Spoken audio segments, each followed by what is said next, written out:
ಆಯುಷ್ವಾಣಿ ಪ್ರಾಯೋಜಿತ ಕಾರ್ಯಕ್ರಮ. ಈ ಕಾರ್ಯಕ್ರಮದ ಪ್ರಾಯೋಜಕರು ರಾಷ್ಟ್ರೀಯ ಆಯುಷ್ ಅಭಿಯಾನ, ಆಯುಷ್ ಇಲಾಖೆ, ಕರ್ನಾಟಕ ಸರ್ಕಾರ. ಕೇಳಿ ಆಯುಷ್ವಾಣಿ. ಕೇಳುಗರಿಗೆಲ್ಲರಿಗೂ ನಮಸ್ಕಾರ. ನಾನು ಡಾಕ್ಟರ್ ವಿಕ್ರಮ್, ಚಿಕ್ಕಮಗಳೂರು ಜಿಲ್ಲೆಯ ಜೋಡಿಲಿಂಗದಹಳ್ಳಿಯ ಆಯುಷ್ ವೈದ್ಯಾಧಿಕಾರಿ. ಕರಾವಳಿ ಭಾಗದ ತುಳುವರಲ್ಲಿ ಒಂದು ವಿಶೇಷ ಆಚರಣೆ ಇದೆ. ಇದಕ್ಕೆ ಆಟಿ ಅಮಾವಾಸ್ಯೆ ಕೆತ್ತೆ ಸೇವನೆ ಅಂತ ಸ್ಥಳೀಯವಾಗಿ ಕರೆಯುತ್ತಾರೆ. ಆಟಿ ಅಮಾವಾಸ್ಯೆ ಅಂದರೆ ಆಷಾಢ ಅಮಾವಾಸ್ಯೆ ಎಂದರ್ಥ. ಇದು ಆಷಾಢ ಮುಗಿದು ಶ್ರಾವಣ ಆರಂಭವಾಗುವ ಕಾಲ. ನಮ್ಮೆಲ್ಲ ಹಬ್ಬ ಹರಿದಿನಗಳು ಈ ರೀತಿ ಋತುವಿನ ಬದಲಾವಣೆಯನ್ನು ಸೂಚಿಸಲು ನಾವು ಮಾಡುವಂತಹ ಆಚರಣೆಗಳಾಗಿವೆ. ಹಾಗೆ ಈ ಆಟಿ ಅಮಾವಾಸ್ಯೆಯ ಕಷಾಯ ಸೇವನೆಯೂ ಸಹ ಆಷಾಢದಿಂದ ಶ್ರಾವಣಕ್ಕೆ ಬದಲಾಗುತ್ತಿರುವ ಪರಿಸರ ಸೂಚಕವಾದ ಒಂದು ಆಚರಣೆ ಆಗಿದೆ. ಈ ಆಟಿ ಅಮಾವಾಸ್ಯೆಯ ಮಧ್ಯರಾತ್ರಿ ಅಥವಾ ಬೆಳಗ್ಗಿನ ಜಾವದಲ್ಲಿ ತುಳುವರು ಕಾಡಿಗೆ ತೆರಳಿ ಲಭ್ಯ ಇರುವ ಒಂದು ವಿಶೇಷ ಮರದ ಚಕ್ಕೆಯನ್ನು ಕಲ್ಲಿನಿಂದ ಜಜ್ಜಿ ತೆಗೆದುಕೊಂಡು ಬಂದು ಕಷಾಯ ಮಾಡಿ ಸೇವಿಸುತ್ತಾರೆ. ಈ ಮರಕ್ಕೆ ಹಾಲೆ ಮರ ಅಥವಾ ಮದ್ದಾಲೆ ಮರ ಅಂತ ಸ್ಥಳೀಯವಾಗಿ ಕರೆಯುತ್ತಾರೆ.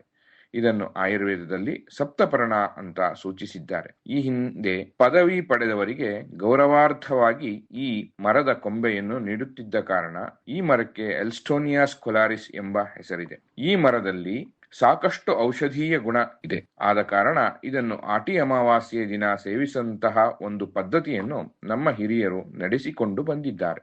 ಬೆಳಗಿನ ಜಾವದಲ್ಲಿ ಸಂಗ್ರಹಿಸಿ ತೆಗೆದುಕೊಂಡು ಬಂದಂತಹ ಹಾಲೆ ಮರದ ಚಕ್ಕೆಗೆ ಬೆಳ್ಳುಳ್ಳಿ, ಜೀರಿಗೆ, ಕಾಳು ಮೆಣಸು ಹಾಕಿ ತುಸು ನೀರನ್ನು ಹಾಕಿ ಚೆನ್ನಾಗಿ ಕುದಿಸಿ ಕಷಾಯವನ್ನು ತಯಾರಿಸುತ್ತಾರೆ. ಬೆಳಗ್ಗೆ ಉಪಹಾರಕ್ಕೆ ಮುಂಚೆ ಖಾಲಿ ಹೊಟ್ಟೆಯಲ್ಲಿ ಮನೆಯ ಎಲ್ಲರಿಗೂ, ವಿಶೇಷವಾಗಿ ಮಕ್ಕಳಿಗೆ ಸೇವಿಸಲು ನೀಡುತ್ತಾರೆ. ಇದರಿಂದ ಅವರ ಆರೋಗ್ಯ ಸದೃಢವಾಗಿರುತ್ತದೆ ಎಂಬ ನಂಬಿಕೆ ಇದೆ. ಇನ್ನು ಆಯುರ್ವೇದದ ಹಿನ್ನೆಲೆಯಲ್ಲಿ ವೈಜ್ಞಾನಿಕವಾಗಿ ಈ ಆಚರಣೆಯನ್ನು ನೋಡುವುದಾದರೆ, ಆಯುರ್ವೇದದಲ್ಲಿ ಒಂದು ಋತು ಮುಗಿದು ಇನ್ನೊಂದು ಋತು ಆರಂಭವಾಗುವ ಕಾಲವನ್ನು ಋತುಸಂಧಿ ಅಂತ ಕರೆಯುತ್ತಾರೆ. ಈ ಕಾಲದಲ್ಲಿ ಹವಾಮಾನದಲ್ಲಿ ಬದಲಾವಣೆಯಾಗುವ ಕಾರಣ ದೇಹವೂ ಸಹ ಹವಾಮಾನಕ್ಕೆ ತಕ್ಕಂತೆ ಹೊಂದಿಕೊಳ್ಳಲು ನಾವು ನಮ್ಮ ಆಹಾರ ವಿಹಾರಗಳನ್ನು ಬದಲಾವಣೆಯನ್ನು ಮಾಡಿಕೊಳ್ಳಬೇಕಾಗುತ್ತದೆ. ಈ ಆಟಿ ಅಮಾವಾಸ್ಯೆ ಅಥವಾ ಆಷಾಢ ಅಮಾವಾಸ್ಯೆಯಲ್ಲಿ ಆಷಾಢ ಮುಗಿದು ಶ್ರಾವಣ ಆರಂಭವಾಗುತ್ತದೆ. ಅಂದರೆ ಗ್ರೀಷ್ಮ ಋತು ಮುಗಿದು ವರ್ಷ ಋತು ಆರಂಭವಾಗುವ ದಿನ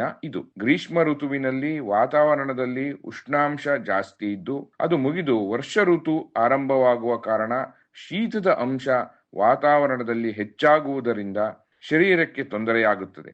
ಹಾಗಾಗಿ ದೇಹ ಉಷ್ಣದಿಂದ ಶೀತಕ್ಕೆ ಹೊಂದಿಕೊಳ್ಳಲು ಬೇಕಾದಂತಹ ಅಂಶಗಳು ಈ ಸಪ್ತಪರ್ಣ ಅಥವಾ ಹಾಲೆ ಮರದ ಚಕ್ಕೆಯಲ್ಲಿದೆ. ಇದರೊಂದಿಗೆ ಬೆಳ್ಳುಳ್ಳಿ, ಜೀರಿಗೆ, ಕಾಳು ಮೆಣಸಿನಂತಹ ವಿಶೇಷ ಪದಾರ್ಥಗಳನ್ನು ಸೇರಿಸುವುದರಿಂದ ಮಳೆಗಾಲದ ಅಂದರೆ ವರ್ಷ ಋತುವಿನ ಶೀತವನ್ನು ಎದುರಿಸಲು ದೇಹ ಸಜ್ಜಾಗುತ್ತದೆ. ಇನ್ನು ಆಯುರ್ವೇದದ ರೀತಿಯಲ್ಲಿ ನೋಡುವುದಾದರೆ ವಿಷಮ ಜ್ವರ, ಜಂತುಹುಳು, ಉಬ್ಬಸದಂತಹ ಕಾಯಿಲೆಗಳನ್ನು ನಿಗ್ರಹಿಸುತ್ತದೆ, ರೋಗ ನಿರೋಧಕ ಶಕ್ತಿ ಹೆಚ್ಚಿಸುತ್ತದೆ ಹಾಗೂ ಕರುಳನ್ನು ಶುದ್ಧಿಗೊಳಿಸುತ್ತದೆ. ಇಂದಿಗೂ ಸಹ ಕರಾವಳಿಯ ಭಾಗದಲ್ಲಿ ಮನೆಗಳಲ್ಲಿ ಆಟಿ ಅಮಾವಾಸ್ಯೆ ಕೆತ್ತೆ ಸೇವನೆ ಒಂದು ಸಂಪ್ರದಾಯವಾಗಿ ಆಚರಿಸಲಾಗುತ್ತದೆ. ಹಾಗೂ ವಿವಿಧ ಸಂಘ ಸಂಸ್ಥೆಗಳು ಶಿಬಿರಗಳನ್ನು ಆಯೋಜಿಸಿ ಆಟಿ ಅಮಾವಾಸ್ಯೆಯ ದಿನ ಆಲೆ ಮರದ ಚಕ್ಕೆಯ ಕಷಾಯವನ್ನು ಜನರಿಗೆ ತಲುಪಿಸುವ, ಆರೋಗ್ಯ ಕಾಪಾಡುವ ಕೆಲಸವನ್ನು ತೊಡಗಿದ್ದಾರೆ. ಈ ಒಂದು ವಿಶಿಷ್ಟ ಆಚರಣೆಯು ಕರಾವಳಿಯ ಭಾಗದಿಂದ ಹಿಡಿದು ಕೇರಳ ಮತ್ತು ಗುಜರಾತಿನವರೆಗೂ ಇರುತ್ತದೆ. ನಾವು ಸಹ ಈ ಹಾಲೆ ಮರದ ಕಷಾಯವನ್ನು ಆಟಿ ಅಮಾವಾಸ್ಯೆಯ ದಿನ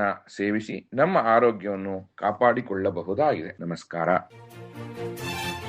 ಆಯುಷ್ವಾಣಿ ಪ್ರಾಯೋಜಿತ ಕಾರ್ಯಕ್ರಮ ಕೇಳಿದಿರಿ. ಆಟಿ ಅಮಾವಾಸ್ಯೆ, ಮದ್ದಾಲಿಯ ಅಥವಾ ಸಪ್ತಪರ್ಣದ ಔಷಧೀಯ ಗುಣಗಳ ಬಗ್ಗೆ ತಿಳಿಸಿದವರು ಡಾಕ್ಟರ್ ವಿಕ್ರಮ್ ಜಿ.ಆರ್., ವೈದ್ಯಾಧಿಕಾರಿ, ಸರ್ಕಾರಿ ಆಯುರ್ವೇದ ಔಷಧಾಲಯ, ಜೋಡಿಲಿಂಗದಹಳ್ಳಿ, ಕಡೂರು ತಾಲೂಕು, ಚಿಕ್ಕಮಗಳೂರು ಜಿಲ್ಲೆ.